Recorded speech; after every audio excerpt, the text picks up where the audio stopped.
Who spends your money?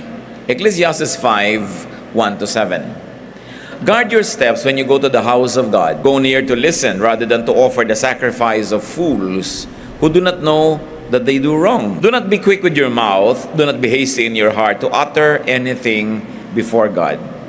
God is in heaven and you are on earth. So let your words be few. As a dream comes when there are many cares, so the speech of a fool when there are many words. When you make a vow to God, do not delay in fulfilling it. He has no pleasure in fools. Fulfill your vow. It is better not to vow than to make a vow and not fulfill it. Do not let your mouth lead you into sin, and do not protest to the temple messenger, my vow was a mistake. Why should God be angry at what you say and destroy the work of your hands? Much dreaming and many words are meaningless. Therefore stand in awe of God.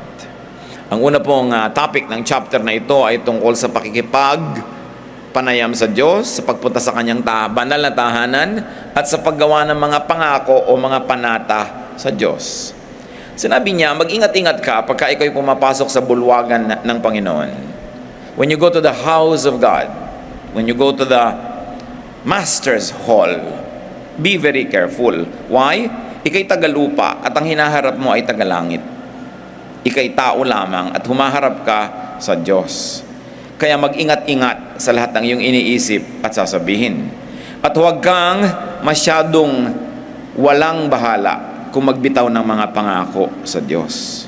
Sabi, anuman ang sasabihin mo, anuman ang isusumpa mo o manunumpa kang gawin, anuman ang gagawin mong pakikipagpanayam, whatever it is that you ask God and promise God in return, sabihin ganun, kailangan pag-isipan mong mabuti. Hindi nakikipagbiroan ng Diyos at hindi siya nagpapabiro kanino man. Ang lahat ng pakikipag-ugnayan sa Diyos ay seryosong bagay. Sabi ganun. Kaya kung ang tao ay maraming iniisip habang siya'y gising, marami din siyang mga papapanaginipan at mababangungot. Kasi iniisip niya, nagkakaroon tuloy ng bunga sa kanyang buhay.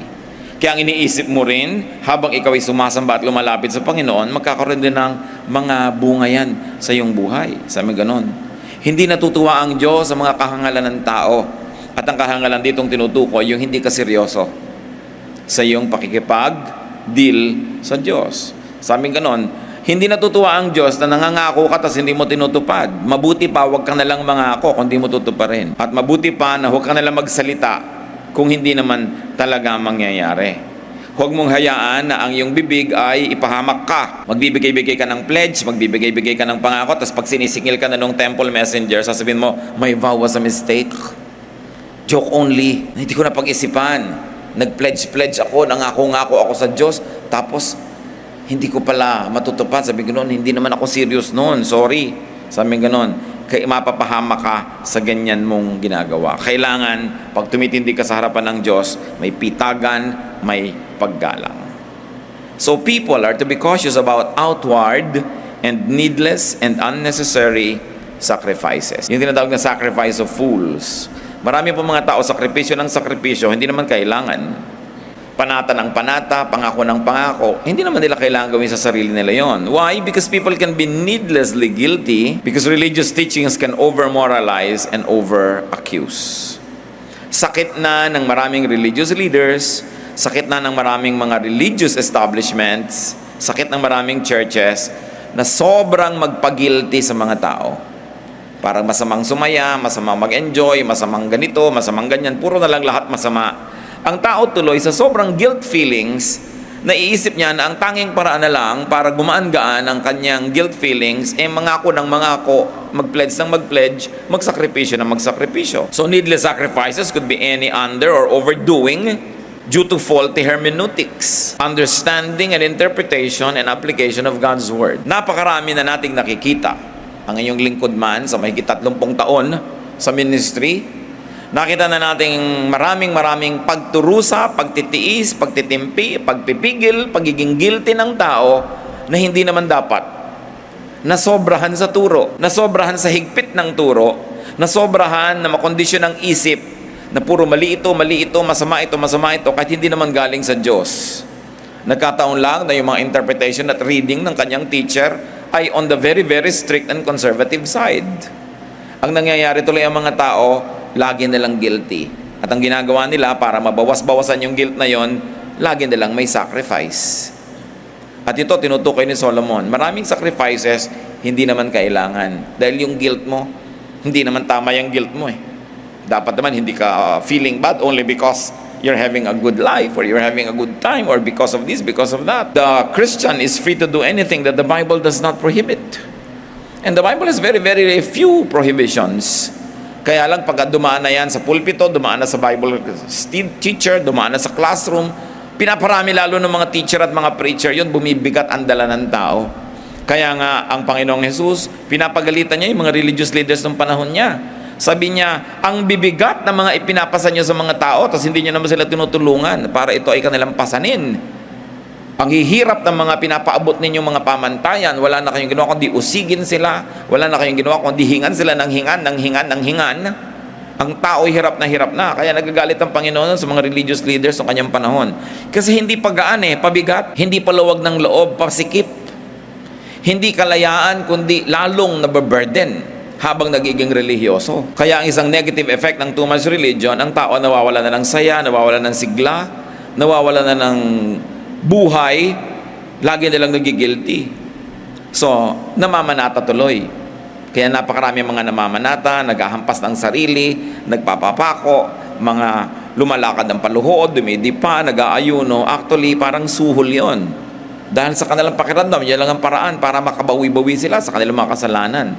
Pero hindi dapat ganoon ang itinuturo dapat ng Bible-based na pananampalataya, freedom in the blood of Jesus, the grace of God through forgiveness. Kaya kung nagbibigay ka sa Diyos, namamanata ka, na sumusumpa ka, nagpe-pledge ka, hindi dahil guilty ka, kundi dahil natutuwa ka, tumatanaw ka ng utang na loob, na nagbibigay ka sa mga gawain ng Panginoon, hindi para suhulan ng Diyos na ipikit ang kanyang mga mata sa iyong patuloy na mga pagkakasala.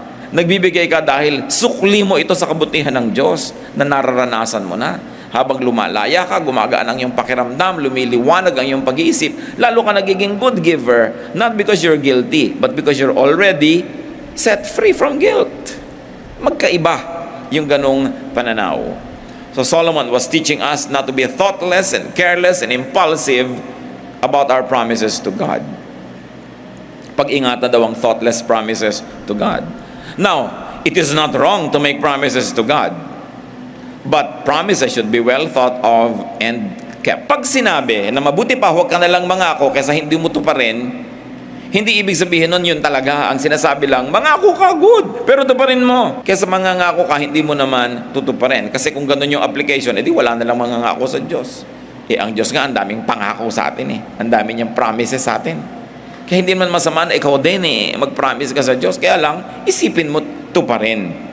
Make promises to God, but be serious. And then be free from needless and impossible promises. In the Bible, there was a man na ipinangako niya, pag nagtagumpay ang aming giyera, pag uwi ko, papatayin ko bilang offering ang unang sasalubong sa akin. Ang unang sumalubong, ang anak niyang babae. Masama man sa loob niya, pinatay niya. Kasi nangako siya Alam niyo kung ba't may ganun pangako? Dahil nung araw, ang unang sumasalubong sa iyo, yung mga hayop. Kasi ang silong ng bahay ng mga tao noon, yung mga hayop doon nakatira, yung mga tao nasa second floor. So pag uuwi ka, usually yung mga kambing, mga unang sasalubong sa iyo, mga alaga mong hayop. Kaya yun ang kanyang kakatayin, i-offer sa Diyos. Nauna ba namang lumabas yung anak na dalagita? It was a needless and an impossible promise. The guy kept it. Dahil pangako niya sa Diyos. Pero hindi ako humanga sa kanya. Dahil in the first place, ba't ka nangako ng ganyan? Siguro inaasahan niyang asawa niya o biyan na unang lalabas, no? Kaya wala akong magagawa, pangako ko to sa Diyos. Pero yung anak ang lumabas, ang hirap nang nangyari sa kanyang buhay. A promise is a covenant. It's a contract, it's a bind. Kaya mag-iingat tayo kahit sa pangangako sa tao. Yung mga pinapangako mo, iibigin kita habang buhay. Ano naman paano mo nalaman na hindi magbabago ang pakiramdam mo? Diba? Hindi ipinapangako ang ganyan mga bagay. Sabi mo lang, sisikapin kung ibigin ka habang buhay. Pero hindi ka nakakatiyak na iibig ka buong buhay. Yung magbabayad ako sa'yo sa katapusan. Nakakatatlong katapusan na, wala pa yung pala sa katapusan ng mundo. Ang bayad. Kaya pag may nagsasabi sa'yo sa katapusan, itanong mo, katapusan ng Mayo o katapusan ng mundo? Kasi hindi malinaw. A loose tongue often gets its honor in a tight place. Yang laging nagngangako, madalas mapako. So this is a lesson not only in our relationship with God, but also in our human relations. And the lesson is, do not commit yourself too soon. Huwag kayong o agad. Huwag kayong mangangako agad. Kahit sa pag-ibig, huwag kayong makikipagsumpaan agad. Magpapalitan agad ng sing-sing kasi nagbabago ang pakiramdam ng tao. Paano ngayon kung committed ka na? Nagbago ngayon loob mo. Obligado ka ngayon na panindigan yung sinabi mo. Kaya mas mabuti, matuto tayo kay King Louis XIV of France.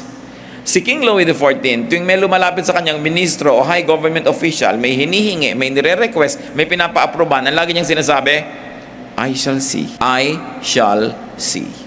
And it's a very good way to think first. Huwag kayo nag-oo agad. Governor kayo, mayor, manager, president ng company, may-ari ng isang kumpanya, meron sa inyong may request, pirma kayo agad. No, I shall see. Bukas, balikan mo to. Mag-iisip muna ako. Kasi madaming napapasubo sa pagsasabi agad.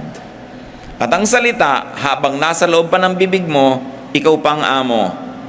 Pero ang salita, pag binitawan mo na, siya na ang amo, ikaw na ang alipin. Tutuparin mo na, susundin mo na yon. Kaya, tuwing merong nagre-request sa inyo, lalo may lumapit, I shall see. Teka, tingnan natin. Kasi, kuminsan, oo ka na, hindi mo pa lalo yung pasikot-sikot ng buong kwento eh. Yung pala, minanipulate ka, minaniobra ka lang para maka-oo. Ngayon, nung malaman mo na may kabilang side yung kwento, naka-oo ka na sa kanya. Paano? Kaya dapat, huwag agad-agad. Liban na lang life and death. Emergency talaga. Pero kung may oras kayo, delay your decision. Ang desisyon na hindi mo pa binibitawan, alipin mo pa. Pero oras na binitawan mo na, ikaw na yung alipin. So in the verses that we have read, a promise to God of offering was being taken back. Nag-pledge siguro itong tao na ganito, magdodonate ako ng ganito. Tapos nung kinukuha na sa kanya nung temple messenger, sabi, it was a mistake. Many people make promises to transact with and to seek favor from God, then not keep them when they get what they ask for. Yan na yan yung mga lulubog na barko na, Diyos ko, huwag lang pong lumubog ito, talagang maglilingkod ako sa inyo. Ngayon, hindi lumubog, paglapag niya sa pier, sabi niya, joke only. Dahil nakatungtong na siya sa terra firma. Lupa na yung tinutungtungan. Yung lahat ng nakasakay sa aeroplano, Diyos ko, magbabagong buhay na po ako, huwag lang kaming lumaglag ngayon. Tapos pagka-landing, ay, joke pala. It happens. Promises should be kept because God can destroy everything you have worked for. That is what the verses have said. Pag sinabi mo, Diyos ko, magnenegosyo po ako, at pag pinaunlad niyo po ako, magpapaaral ako ng mga mahihirap, o magpapadala ako ng mga estudyante sa seminaryo, o pag pinaunlad niyo ang buhay ko po, ganitong gagawin ko, ganun ang gagawin ko, tiyakin yung tutuparin niyo. Because God can destroy everything that you have worked for. Pag hindi siya natuwa sa inyo. Kaya hindi masamang mangako, tutuparin lang. Pero alam niyo nangyayari pag ang mga tao ay matagumpay o malusog o masagana, nalilimutan ang mga pangako sa Diyos. Naaalala lang uli pagka sumusuka na naman ng dugo. Naaalala lang uli pagka may sunog o may baha. Naaalala lang uli pag nalulugi o nanganganib. Pagka may mga problemang mabibigat, naaalala uli ang Diyos. Kita nyo, naaalala dahil may kailangan. Iba naman yung naaalala ang Diyos dahil nagpapasalamat at masaya sa Diyos. Sa palagay nyo ba, hindi kita ng Diyos yung pagkakaiba ng dalawang paglapit na yon? Na ang saya-saya ng pamilya nyo, ang ligaligaya ng negosyo nyo, tapos buong buo kayo nagche-church kasi wala kayong problema. Iba naman yung andyan kayo lahat kasi may problema kayo. Sasabihin nyo, wala na tayo yung choice mga anak, alam, magsimba na tayo. Well, natutuwa din ng Diyos kasi hindi naman kayo mag-church. Pero higit naman siyang natutuwa, nandiyan kayo dahil ang dala-dala nyo pasalamat, hindi hiling o hindi reklamo. In any case, mabuti pa rin lumapit kahit nangangailangan lamang. Pero pag dumating naman ang panahon, hindi ka nangangailangan, mas dapat lalo kang lumapit. Kasi umaani ka na ng mga kabutihan ng Diyos. Mas lalong dapat ipahayag ang ating pasalamat. Ecclesiastes 5:3 sabi, as a dream comes when there are many cares, so the speech of a fool when there are many words. What is the idea behind this? That thoughts shape dreams and even nightmares. Thoughts shape hopes and fears. Our thoughts shape behavior and even character. Kung paano ka mag-isip, Ganun ka uupo. Yung pag-upo nyo lang, pinapahayag niya kung paano kayo nag-iisip. Ganun ka tatayo. Kung paano ka mag-isip, ganun ka mananamit. Kung paano ka mag-isip, ganun ka kakain. So yung pag-iisip, doon nabubuo ang lahat. Kaya ang tunay na digmaan, nangyayari sa loob ng isip.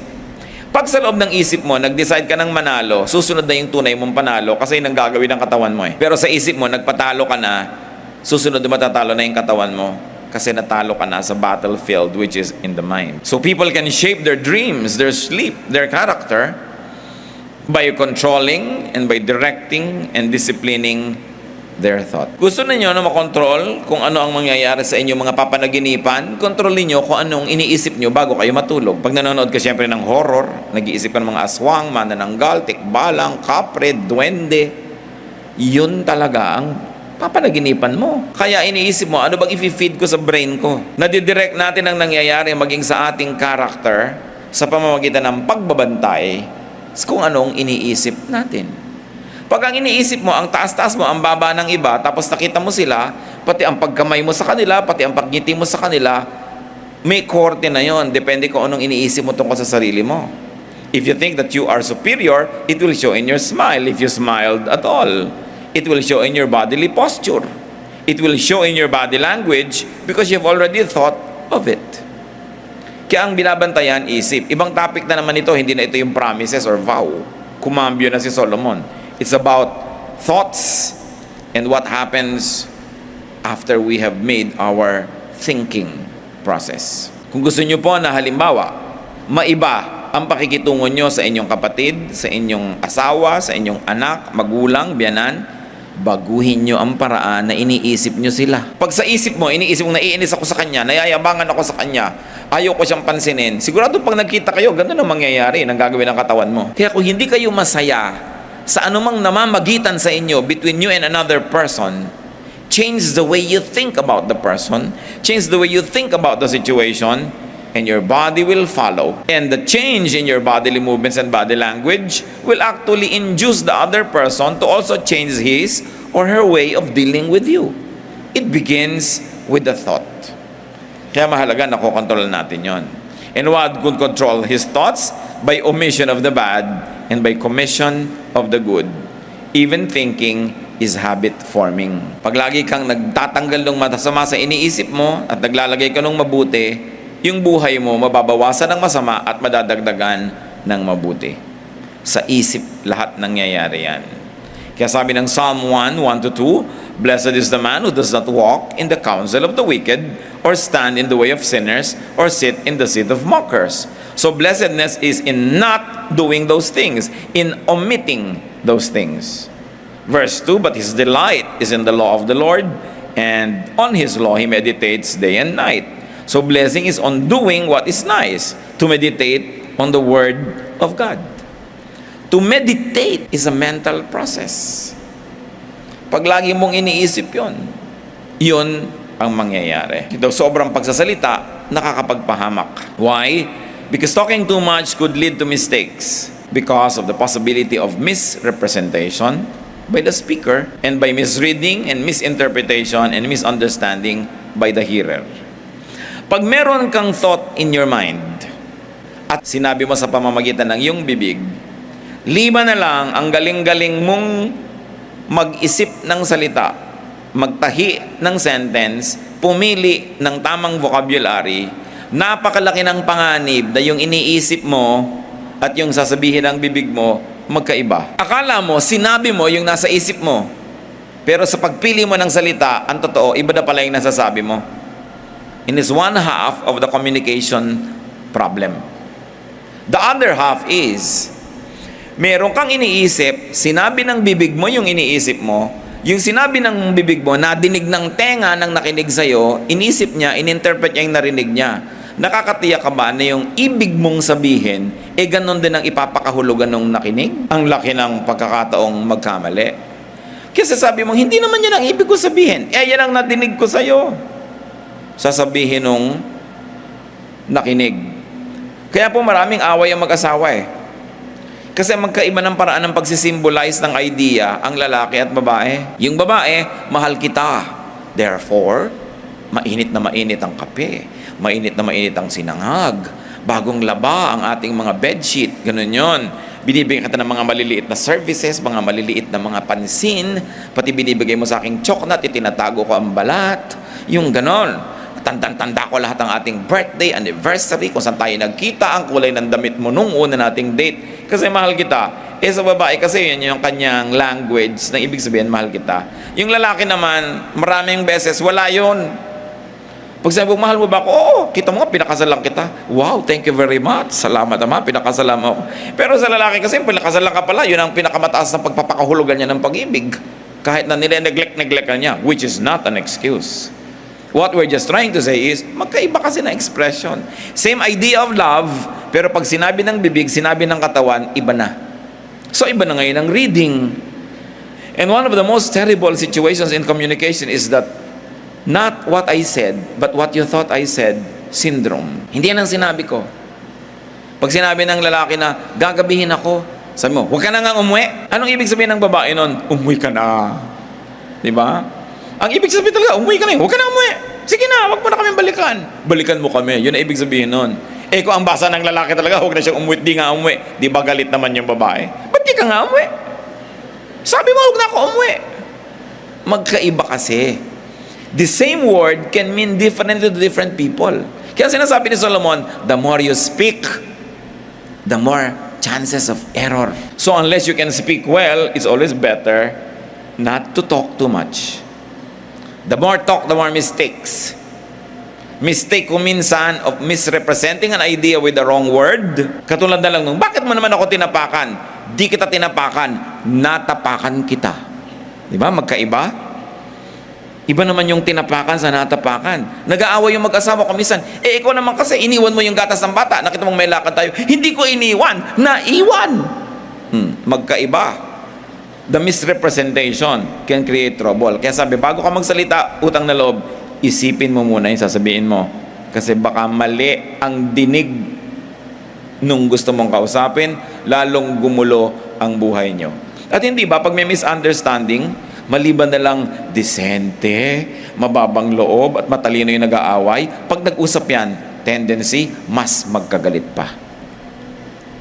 Oras kasing may narinig kang isang word na hindi mo nagustuhan, ipapako mo siya sa word na yun, yan lang lagi ang topic mo, yung sinabi niya na yun. Sabi mo, kasi strong ka dun eh. Nahuli mo siya na may nasabi siyang nakakapagpahina ng argumento niya. So gumugulo. Kaya kung gusto natin talaga magkasundo, sabi niya, less words. Don't talk at once. Think. Kasi pag hindi ka nagsasalita agad, humuhupa ang iyong galit. Pag hupa na yung galit mo, maiiba yung words na lalabas sa iyong bibig kesa kung galit ka. Kaya importante mga kapatid, pag galit kayo, try not to talk. Because you might say things you will regret. Eto ngayon ang problema, nasabi mo na. Minsan may kasalanan sa iyo si A. Siguro kung 1 to 10 ang kasalanan lang niya 3. 10 being the most kasalanan. 3. Nagalit ka kung ano nang pinagsasabi mo, yung ngayon nasabi mong sakit sa kanya, 7. Ang cause. Nadaig mo pa ngayon yung crime niya, samantalang nagagalit ka lang dapat, may right kang magalit. Pero dahil sobra ang galit mo, alam niyo yung ending nun, ikaw pa itong nagsasorry. Sorry. Tapos nagtataka, teka, siya ang munang may gawa nawang mali, ba't ako'y nagsasorry ngayon dito? Kasi yung bibig mo. Sabi ka ng sabi ng masasakit na mahirap, ikaw ngayon ang huling may kasalanan, siya yung nauna, pero ikaw yung huli. Ikaw ang mas fresh ang kasalanan. Kaya kung hindi ka nagsasalita agad, you have less to regret about. So it is important to control our tongues. And another thing, brothers and sisters, is to try to understand what the other person is saying. Maraming sinasabi ang kapwa natin, mas maganda doon ang kahulugan na gusto nilang sabihin, limited lang ang vocabulary nila. Hindi nila gustong manakit, limitado lang kakayahang magpahayag. Kuminsan hindi lang magandang magbitaw ng salita. So, pag gano'n, anong a-appreciatein nyo? Not the form of the language, but the spirit of the language. Not the actual words, but the ideas that the speaker is trying to represent, sometimes with wrong words.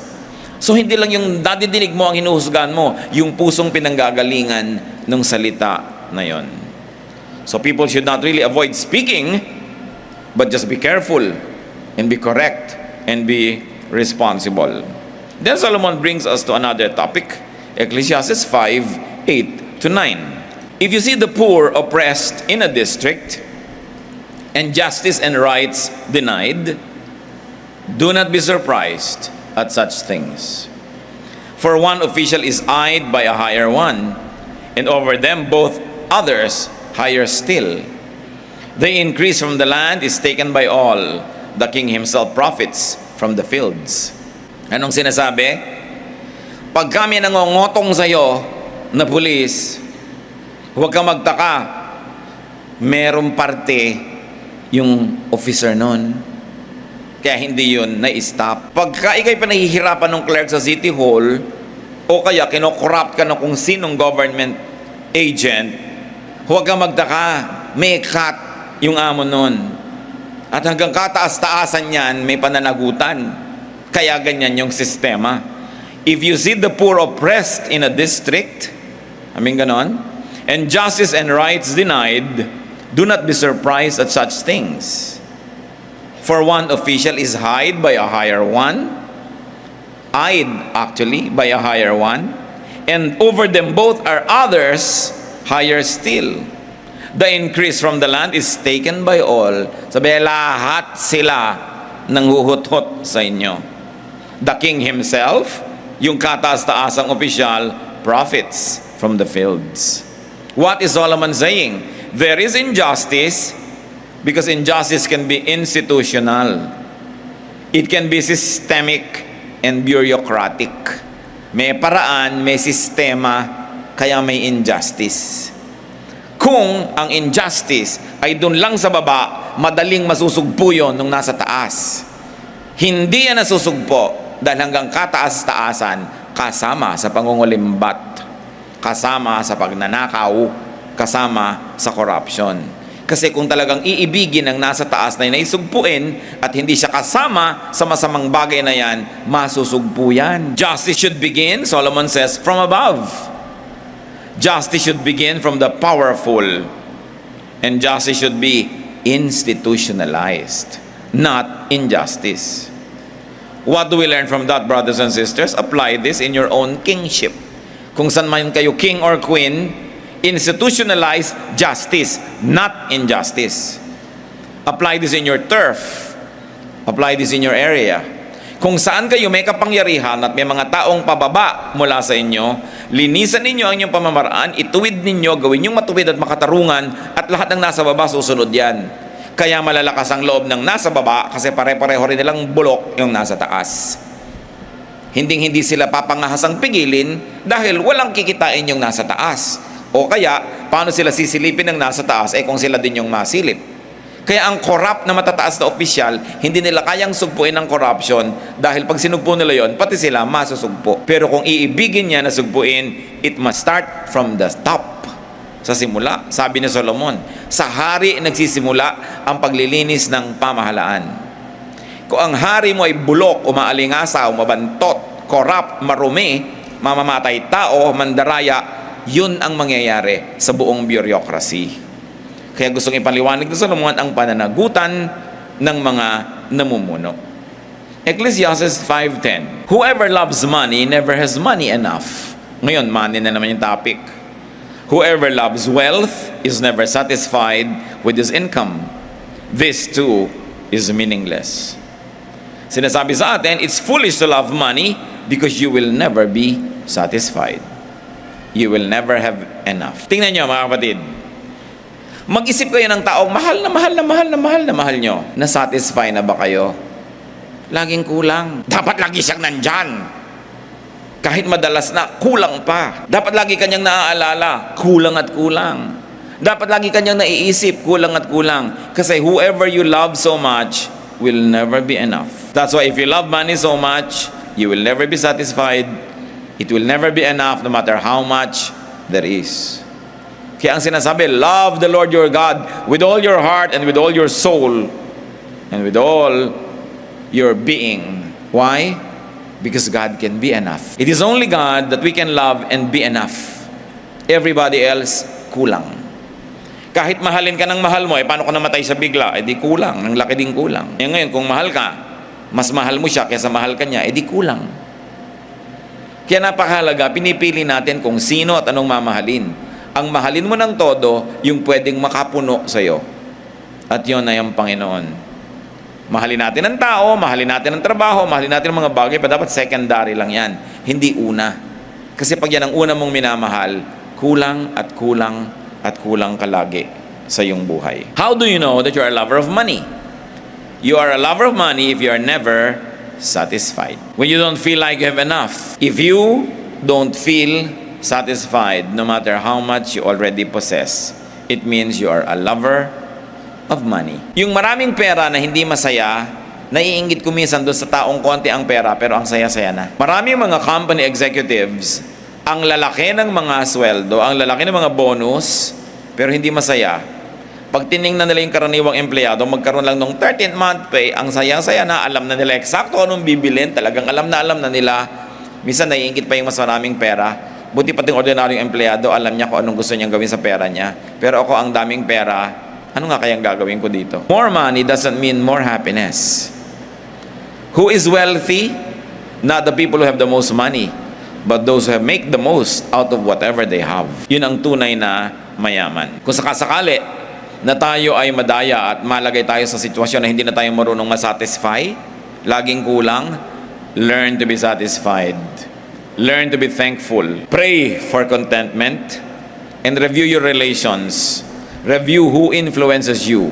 Kadalasan, pag hindi na tayo marunong masatisfy, lagi na lang kulang at kulang, nai-influensya tayo ng mga taong sakim. Nai-influensya tayo ng mga taong sobrang materyoso. Nai-influensya tayo ng mga taong wala ng kaligayahan. At kuminsan nakikipag-compete pa tayo sa kanila, hindi natin alam na huhulog tayo doon sa bitag na kinahulugan din nila. When we no longer know how to be contented and happy, we should review our relations. Usually, there are people that become our models. People who are never satisfied, people who keep on craving, people who keep on having and getting, but are never happy. Kailangan i-review natin kung sino nakaka-influensya sa atin. Still about money.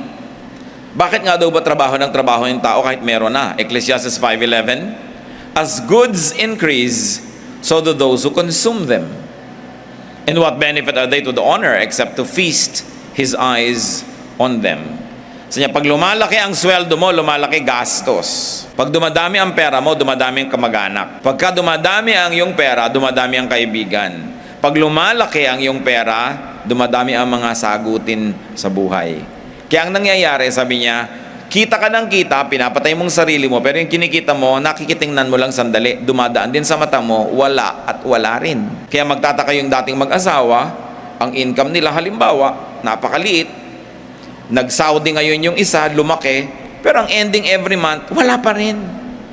Kulang at kulang. Kasi siyempre, pag nagsa-Saudi ka, o nasa Qatar ka, o nasa kung saan ka man, ang mga kamag-anak nyo dumadami. Hihiling, hihingi. Lagi ka nakukuhang ninang sa lahat ng kasal. Diba? Lagi ka na lang na ine-expect malaki ang bag pag may namatay.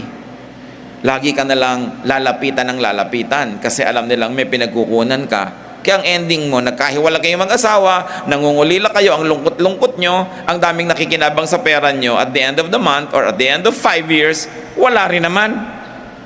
Samantalang yung hindi umalis, magkasama lang maghapon dyan, tumataba pa nga sa kahihingi. No? Sa kaaasa, sila yung laging may party, sila laging magkasama. Ito naghihiwalay, nasa sacrifice. Ang ending kadalasan din naman, wala eh. Nagkakahikaw sandali, pero mamaya nakasangla na. No? Nakiluliyay na yung sangla. Nandun na sa ahensya. Kuminsan, kukuha pa ng mga gamit-gamit, mamaya na naman, nakasangla na naman. Pag hindi tininuan. Kasi as goods increase, so do those who consume them. So anong gagawin mo? Kailangan hindi laging cash. Pagka kumikita ang iyong asawa na may extra ganitong amount, sa dami ng mga kamag-anak mong lagi nanghihingi, hindi ka naman makatanggi dahil andyan lang talaga yung pera, kumuha ka ng hulugan. Hulugan na bahay, hulugan na lupa. Ay, naihulog ko na. Naku, kahuhulog-hulog ko lang. No? So next month ulit, naku, naihulog ko na naman. E di ngayon, tumatagal, nakakalupa ka, hindi yung nakapapapak na mga kamag-anak mo. Ganun ang mangyayari niyan eh. Siyempre, hindi mo matiis ang pamangkin mong hindi makapasok, hindi mo matiis yung ganon, si ganyan, hindi naman mauubos yan eh. Dahil tad ang mga kamag-anak nating hikahos. At maglalabas ang lahat sa lunggayan, siya ang nag-alaga sa'yo nung maliit ka, pinaliguan ka niya, etc. etc. Oras na may pera ka na, dumadami nag-alaga sa'yo nung araw. Dumadami ang kamag-anak nyo. Sinabi na sa Solomon yan, and these are the burdens of being rich, the burdens of having more money than others. People expect from you. Kahit lang sa kumpanya, medyo umasenso lang ng konti yung kumpanya, mabili, maraming negosyo, people already expect salaries, increases, bonus. Pero pag nalulugi yung kumpanya, hindi naman nag-aambag yung mga empleyado. Nalulugi, hirap na hirap. May empleyado bang, eto muna po yung hikaw ko, sir. Diba? Gamitin niyo muna. Huwag niyo po muna kaming sweldohan. Pagka hirap na hirap yung kumpanya, sinong empleyado ang nag-aambag? Pero pagka malaki yung kinikita ng kumpanya, lahat gusto magka-increase. Sana, humihingi ka ng increase pag malaki yung kita ng kumpanya at pagka mahina, huwag niyo muna kami sweldohan ngayon. Okay lang. Pero one way. Kaya ang hirap nung umaasenso. Marami pong mga kumpanya gusto magbigay ng increase. Kaya lang iniisip noong kumpanya, kasi naman season na lang, mabenta lang tayo ngayon. Pag in-increase na natin yung sweldo, kahit bumaba na yung income natin, hindi natin pwedeng ibaba uli ang sweldo. Labag na yun sa batas. Kaya kung minsan, uunawain din natin kung ba't hindi nagbibigay. Yung mga tao, pag nakita mo, uy, buti ka pa, nasa abroad ang asawa, oo nga, kulang na kulang ang pera namin. Kasi kung hindi ka nagganon, utangan ka na. Pagka merong lamay, may tumabi na sa'yo, pakwento-kwento, pero bumabuelo lang yun, ha? Tapos merong ka ba dyan? Biglang, patay ka. No, kasi may pera ka eh. So, nahihirapan yun. People expect from you, and people would like to spend your money for you. Gaano karami yung ganon? Yung mga bayaw niya na mga walang ginagawa, mga batugan, yun ang gumagastos ng pera niya kasi inaabutan ng asawa niya, yung mga kapatid. Hirap na hirap ka, papadala mo yung pera mo, yung asawa mo, huwag nasasabihin sa kuya niyo, ha? Huwag niya sasabihin, huwag kayo maingay. So, siyang gumagastos ng pera mo para sa'yo, hirap na hirap ka. Ikaw ngayon itong walang asawa, nangungulila. Ang daming kawawa mga nagtatrabaho abroad, mga lalaking sila yung namamalansya ng damit nila, sila nagluluto, baon-baon, araw-araw. Tapos, kung kani-kanino napupunta yung pera nila dahil pinamimigay ng asawa. Di ba? Mabuti sana ko sa kapatid. Kung kay kumpare. Di ba? Pare, ito muna. Ganyan-ganyan. Ang pera. Kawawa naman itong si nag-abroad. Kaya, anong lesson nun? Isipin mong mabuti kung talagang gusto mong kumita ng malaki. Isipin mo kung ano yung bayad. At isipin mo ang daming manghihingi sa'yo. Ang ending din yan, halos wala rin natira sa'yo. Masama ka pa. Matapos mong magbigay ng 3 times, sa 4th time, hindi ka nakapagbigay, ang sama-sama mo pa. Mahirap umasenso sa ating bayan sa dami ng kamag-anak. No? Pero kung ikaw talaga, meron ka namang mapagkawang-gawang loob, maluwag sa iyong puso, okay lang. Pero kung gusto mo na, eto ka, hirap na hirap, nagsasakripisyo, tapos sasama lang pala loob mo para ipamigay, dapat sabihin mo, teka, hanggang dito na lang gagawin ko, hindi ko nadadamihan. Actually, yun ang point ni Solomon. Hindi niya tayo tinuturo ang mawala ng ambisyon o maging kontento sa konti. Pero ang sinasabi niya, yung naghahangad ng marami ring ibinabayad yon. Willing ka ba? Isipin mong mabuti. Then Ecclesiastes 5:12, the sleep of a laborer is sweet, whether he is little or much, but the abundance of a rich man permits him no sleep. Hindi naman ito laging ganun na absolute. Pero because this is poetry, nagpapakita ng comparisons and contrast si Solomon. Sinasabi niya, alam nyo, mas masarap pang matulog yung mga karaniwang manggagawa kaysa doon sa mga matataasang ranggo eh. At totoo naman yun, ano? Yung mga kapwa natin mahirap, sa hirap ng trabaho, pag natulog, tulog na tulog. Talagang hindi mo magising. Maraming mayayaman, kailangan pa ng tranquilizer. Kailangan pa ng sleeping pill. Kailangan pa ng mood music at kung ano ng mga naaamoy-amoy na mga therapy para antukin. Kasi maraming inaalala sa buhay. The rich have much more worries. So usually, they have much more sleeplessness. This can be avoided by the rich and the abundant by not loving money. Nakakita na ako ng mag-asawang parehong nasa abroad, tapos humingi yung pamilya ng lalaki na ngailangan. Naku, yung babae walang ginawa, gabi-gabi ko di umiyak ng umiyak. Sa napunta doon sa lahi ng lalaki. Pero pag sa lahi niya napunta, secret. Hindi alam ni lalaki. Kaya ganun, umiyak ng umiyak hanggang mga yayat. Paano? Ang dami nilang pera tapos nautang. Eh kung wala ba naman silang pera, di walang uutangin. Ngayon, masarap magpautang kung mas mahal mo ang tao kaysa pera. Masarap magbigay. Alam niyo kung napakasarap na maraming pera? Kasi ang sarap ng pera sa paglabas nun, hindi sa pagpasok. Mahirap papasukin ang pera. Pero pag pinapalabas mo, maluwag sa iyong loob, sobrang magpasaya. Kung hindi ka umiibig sa pera. One of the nicest things to do is to give to people when it is in your heart to give. Don't love money, although you may love making money. Kasi challenge, gusto mong gumawa ng business, gusto mong maging fruitful, love making money. But do not love money itself. Kailangan, sabi ni Solomon, makinig kayo sa akin, sabi ni Solomon. Wala nang mas mayaman kaysa sa akin, pero ako nagsasabi sa inyo, wala naman doon ang kaligayahan. Papunta pa lang kayo, pauwi na ako. Wala nang higit yayaman sa akin, wala nang higit narurunong sa akin, so makinig na lang kayo. Sabi ganon, don't love money. Ecclesiastes 5:13-16, I have seen a grievous evil under the sun, wealth hoarded to the harm of its owner, or wealth lost through some misfortune, so that when he has a son, there is nothing left for him. Naked a man comes from his mother's womb, and as he comes, so he departs. He takes nothing from his labor that he can carry in his hand. This too is a grievous evil. As a man comes, so he departs. And what does he gain, since he toils for the wind? Sabi niya, marami na ako nakitang lungkot.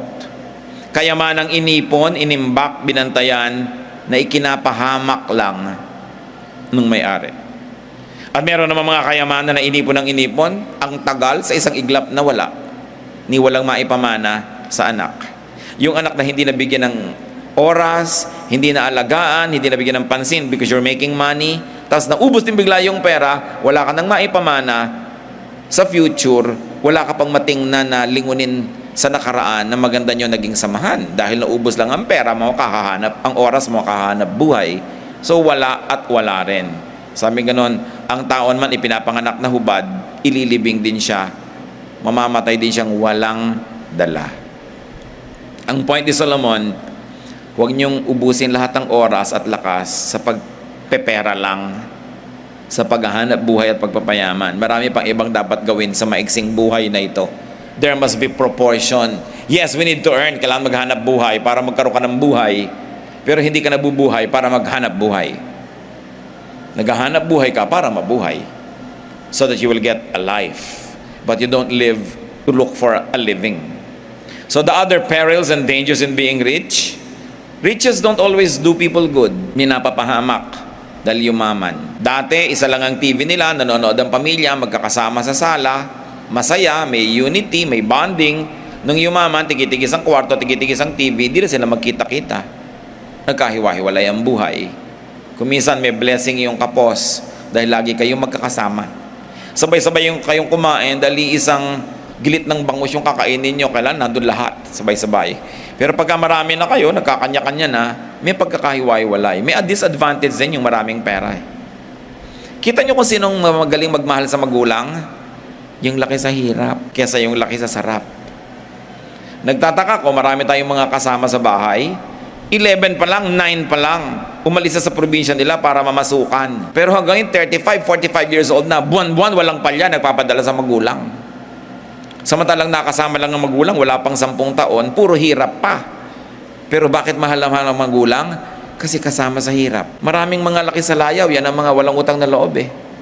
Sobrang sarap ang buhay, hindi sila nagising sa hirap ng buhay, hindi sila marunong makisama o makiramdam sa naghihirap, kaya sariling magulang na naghihirap, manhid pa rin sila. Wala, hindi pinapansin. Kasi laki sa sarap. I challenge you, think of people you know, mga mabubuting anak, 99% laki sa hirap. Kadalasan ngayon, mga binubugbog pa ng magulang. Mga binubusan ng mga kumukulong tubig, sinisindihan, hinuhulog. Yun ang mapagmahal sa magulang. Hindi ko naman sasabing gawin nyo sa mga anak nyo para mahalin kayo. Pero obserbahan ninyo yung laki sa hirap. Sino ang masarap makisama? Yun yung laki sa hirap. Sino ang malakas mag-tip sa mga restaurants? Mga kapatid, hindi yung mayayaman. Yung laki sa hirap na nagkaroon. Kasi alam nila yung iniisip ng waiter. At kung dati silang waiter, alam nila yung asawa nun at mga anak, walang inabangan kundi, nakatip ka ba, daddy? Magkano na tip mo? Wow, makakapag-SM tayo bukas, nakatip ka. Pero yung mga laki sa mayaman, akala nung mga donya, bigyan lang kanila ng 30 pesos. Kasyang-kasya na sa'yo kasi kasya sa kanila yan. Sanay sila dyan. Hindi sila sensitive. Kaya titingnan din nyo kung paano pinapalaki ang mga anak. Sa sobrang luho ba? Minsan, yung maluhong anak, bigay ka na ng bigay, kulang pa. Masarap na yung pagkain, wala pang gana. No? Tinatamad pa. So, riches don't always do people good. Riches can even harm people. Kita nyo, pag yumayaman na kayo, dumadami nga yung nangihingi, dumadami yung umaasa. Kung minsan, number 1 ka pa sa listahan ng mga kidnapper. Mabuti kung wala kang pera, pakalat-kalat ka na dyan, hindi ka pansinin ng kidnapper eh. No? So, mas masarap ang tulog mo dahil wala namang interesado kumuha sa'yo. Riches could be lost in an instant. Pwedeng mawala. Riches don't guarantee security. Kadalasan nga, liability pa yan eh. Sino ba ang maglalakad na hindi namumulese sa kalye, di yung walang alahas? Subukan yung may alahas kayo, kinakabahan kayo. Kaya iba naman, tatanggalin pa, sasakay sa bus, pagdating ikakabit pa. Ba't ba nilalagay-lagay yan? Papahirap sa buhay. No? Sino ang hindi nangyanakawan, edi walang nanakawin. Maraming mga kabataan kaya namatay dahil sa cellphone. Kung walang cellphone, edi buhay pa. Kasi tinutukan, ayaw ibigay si cellphone dahil paano niya mababasa yung mua. Kaya sukdulang patayin mo ako, kailangan hawak ko ang cellphone ko kasi nag-expect ako ng text ditong, eat ka na. Wala namang kakwenta-kwentang mensahe, nagpapakabatay sa cellphone. No? So, napapahamak. Riches can't be taken beyond the grave. Tingnan sa archaeology, mga pharaoh, mga hari, mga reyna, ang dami-daming dinalang kayamanan. Kaya nga yung mga libingan nila, nilanakawan, hinuhukay. Kasi sa dami ng kayamanan doon. Kung wala kang kadala-dala, you will rest in peace. Pero dahil ang dami nilang dala, eto ngayon, nadala nga ba nila? Di ba pruweba? Hindi. Andun pa rin sa ilalim ng lupa.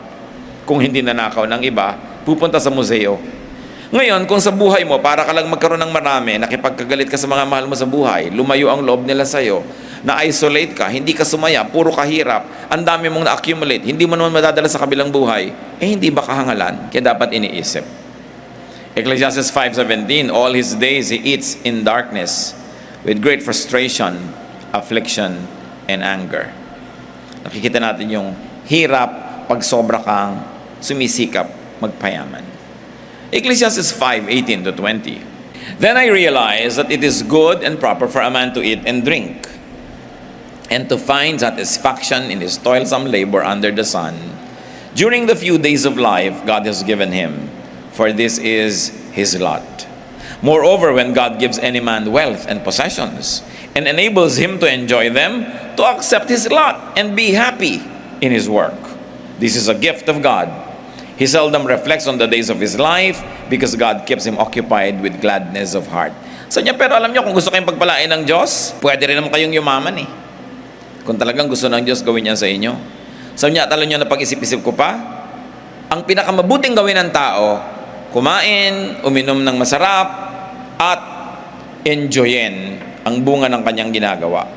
Alam nyo kasi ang tinutukoy ni Solomon dito, yung walang inisip kundi mag-impok ni ayaw gumastos.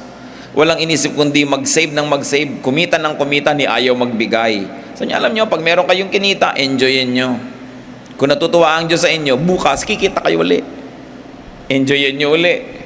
Hindi yung puro kayo save ng save ng save, tapos biglang nawala. Kita nyo yung mga nagsisave, yung mga nawa 1, 2, 3, nagpaparami ng savings nila, doon sa mga kung ano-anong mga, yung 10,000 mo, mamaya 15,000 na.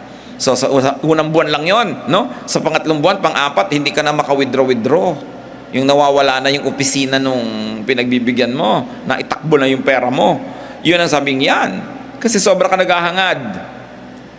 Bato-bato sa langit ang tamaan, mag-isip. Ang mga nawa 1, 2, 3, yung naghahangad kasi. Kasi kung hindi ka naghangad, hindi ka madadaya. Yung ating kasing paghahangad, bumubulag sa ating karunungan, nabubulag ka sa pag-iisip kasi sobra ka naghahangad. Kaya sabi, huwag kang ganyan. Sabi ko, alam, mabuti sa buhay, kumikita ka, enjoyin mo. Kumain ka, uminom ka na masarap. Ganon. Kasi ganyan talaga. Ngayon, kung binibigyan ka ng Diyos ng kayamanan, at pinapa-enjoy sa iyong kayamanan mo, enjoyin mo, tanggapin mo na blessing yan ng Diyos. It's a gift of God. Kung hindi ka na laging nag-aalala, pasalamat ka. Bigayan ng Diyos. So nakita nyo, hindi naman lahat ng tao ayaw ng Diyos yumaman. May pinapayaman din. Kung gusto ka ba niyang payamanin. At huwag ka mag-guilty. Basta bigay ng Diyos. Ibig sabihin, paano ka yumaman? Maka-Diyos na paraan. Paano maminemaintain yung kayamanan mo? Maka-Diyos pa rin yung lifestyle mo. Hindi ka sakim, hindi ka makasarili, nagbibigay ka pa rin. Dumadami pa rin. Di, enjoyan mo yan. Sabi ko, huwag kang mag-guilty nag-enjoy. Basta malinis ang pinanggalingan ng ine-enjoy mo. So these are the best things to do in life. Enjoy eating, enjoy drinking, and also enjoy working hard. So huwag lang kayo magtrabaho para kumita. Enjoyin nyo yung trabaho nyo. Pag kumita kayo, doble yung benefit. Pag hindi kayo kumita, na-enjoy nyo na yung trabaho, panalo na rin kayo niyan. Work should not only be a means, it should also be an end by itself. Work should be an enjoyment by itself. So maximize enjoyment of food, drink, and work by sharing. By being thankful. At mga kapatid, huwag pintasan ang pagkain pagkakaharap mo. Pag may tao ka bang kaharap, pinipintasan mo? Yung pagkain kaharap mo, bigay ng Diyos, huwag mo ring pintasan. Hindi ethical, pinipintasan ang pagkain. Kasi lahat ng pagkain, maliban na lang lason, blessing yan. So, ina-appreciate yan. Maximize enjoyment by doing what you like. If work is a blessing, make sure that you enjoy your work. If you don't enjoy it, change your work. Or change your attitude if you cannot change your work. Pero hindi pwede na minumura mo yung ginagawa mo. Hindi pwede nagagalit ka doon sa ginagawa mo. Lagi na lang tugo kasi itong plato. Laba. Nagagalit ka sa sarili mong ginagawa. Nagkakalason yung katawan mo. Nalalason ang yung dugo. Nalalason ang yung puso. Kailangan mo rin naman laging gawin. Isip mo, wow, ang sarap-sarap ng mga bula ng sabon. Bula. Para mag-enjoy ka kaysa nagagalit ka doon sa ginagawa mo, nagsasangag ka, ginaganyan mo yung kawali. Huwag kayong nagagalit sa ginagawa nyo. Kailangan nyo siyang mahalin. Kasi ang gawa, regalo din yan ng Diyos. Ngayon, kung talagang ayaw nyo maglaba, sabihin nyo sa asawa nyo, ikaw maglaba, ako mamamalansya. Yung piliin mo yung ginagawa mo na nagugustuhan mo. Napakasarap na may ginagawa ka, nasasarapan ka. Enjoy the process. And the rich who are blessed by God need not problematize their wealth. Don't be guilty if you are blessed by God and you become rich. Be guilty if you borrowed techniques from Satan just to have more than your neighbor. Pero kung alam nyo, galing naman sa Diyos. Pinagpapala niya ang labor nyo, yung work nyo. Be thankful. Just recognize that it is God's gift. And make sure it is not from and headed for evil. Maraming lessons ang chapter 5. Enjoy the wealth making if you're making wealth. Enjoy giving it away also. Enjoy sharing it. That's the way to enjoy anything excessive. Share it. Be happy, don't worry. And always be thankful, be grateful, and generous.